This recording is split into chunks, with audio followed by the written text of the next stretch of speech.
کہتے ہیں کہ ایک بلی تھی، اس نے چوہے سے کہا تم اس بل سے اس بل میں جا کے دکھاؤ تو میں تمہیں 100 روپیہ انعام دوں گی۔ چوہے نے کہا اس میں خطرہ ہے۔ بلی نے کہا وہ کیوں؟ چوہے نے کہا کہ جب اتنے آسان کام کا کوئی اتنا زیادہ انعام دے تو اس میں خطرہ ہی ہو سکتا ہے۔ وہی حال تحریک انصاف اور حکومت کا ہے، یعنی تحریک انصاف نے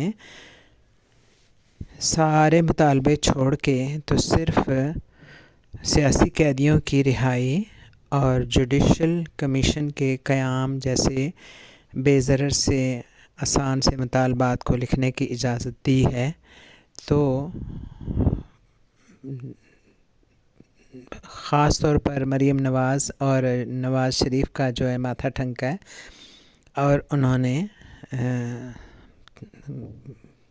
مذاکرات کا تیسرا راؤنڈ نہیں ہونے دیا۔